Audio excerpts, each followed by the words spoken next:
For the first time this morning, we're doing a Zoom.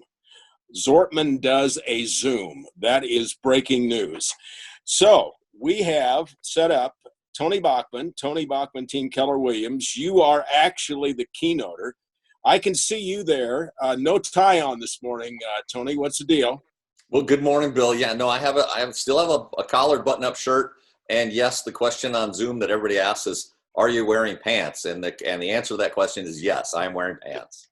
I will tell you, I forgot my belt today. I was so concerned about how I was going to dress that I forgot the belt, but the pants were a little tight, so everything is good. Now, Larry Luetke is going to be joining us here in a minute, but the way that we normally set this up, you've been able to study all the things. Mark Tooley, Kristen Golson got the numbers out. Amazing on April 3rd. Normally it's April 5th, which is what we have to do for the union scale. But they're up. What did you see that makes a difference this morning, Tony?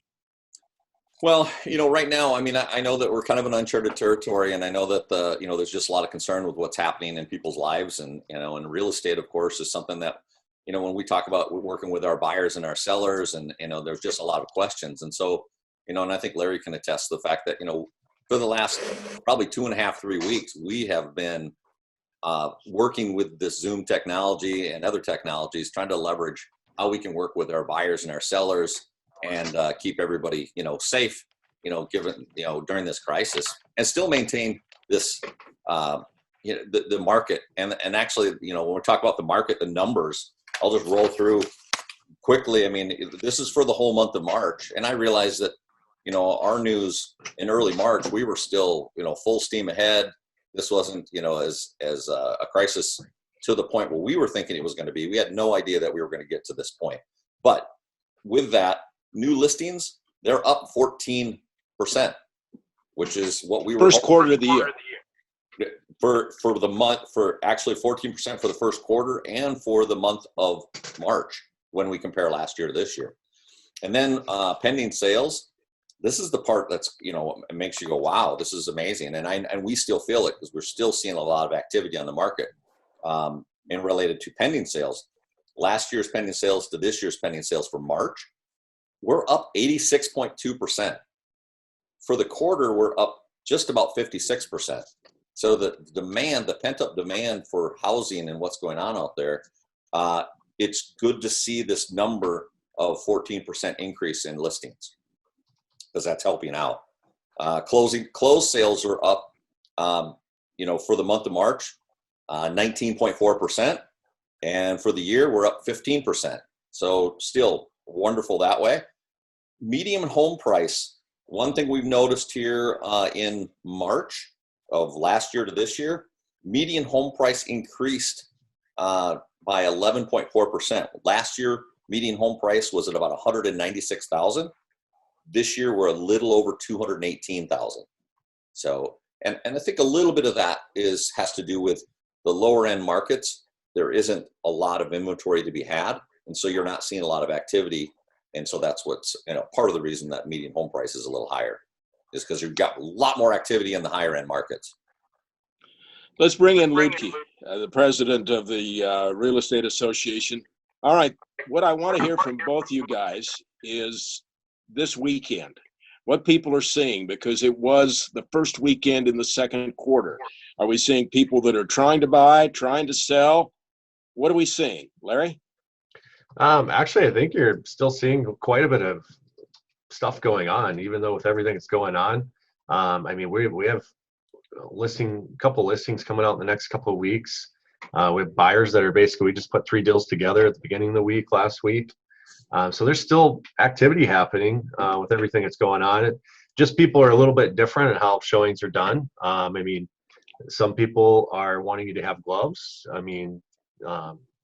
Then they have hand sanitizer right there. And so a lot more people have been cautious on who they let in their house, and agents have been very cautious on making sure that their clients are healthy to be able to go through properties. So that's basically what we're seeing right now.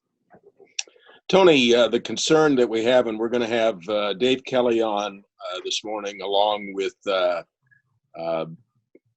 trying to think of his name. It's been one of those mornings. The guy that heads up the real estate association, or the home builders group all over South Dakota. Brent Adney. Yeah, the two of them. Thank you. It's nice to see my buddy in crime here, Larry Luetke, coming up with the right answer this early this morning.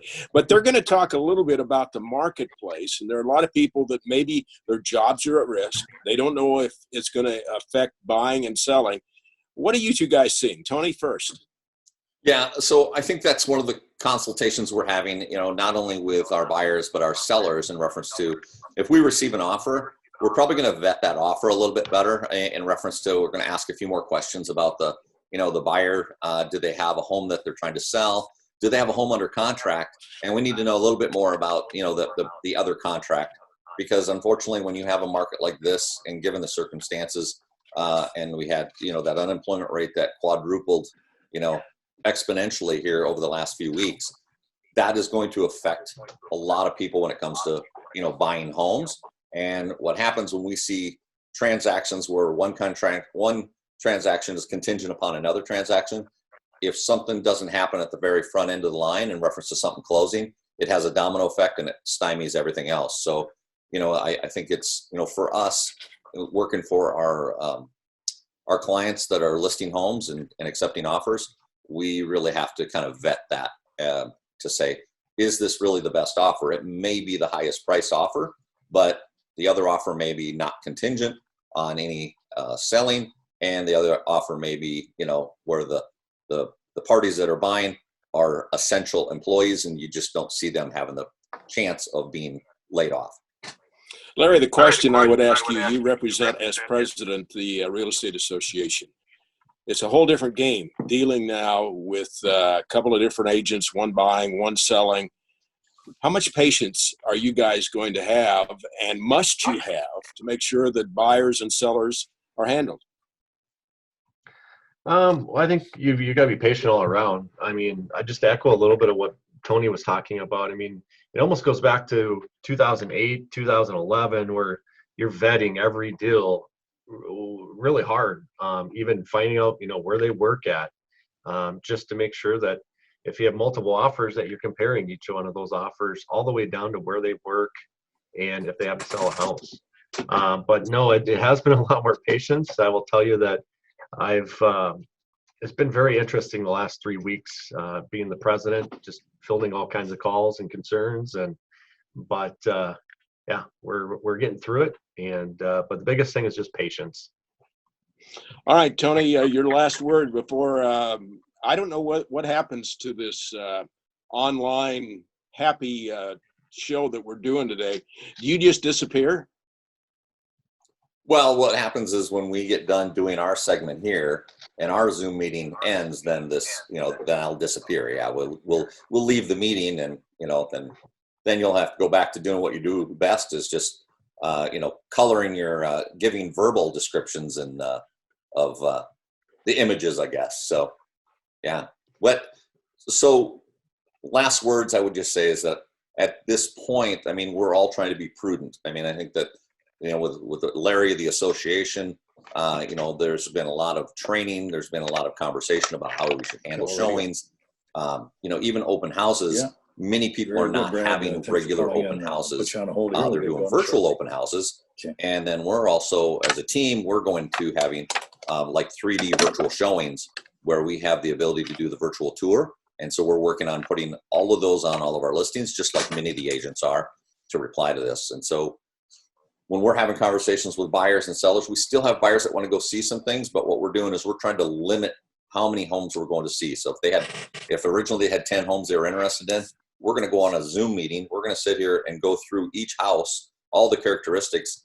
With that being said, then I had a client, we had 17 listings and we narrowed it down to 2.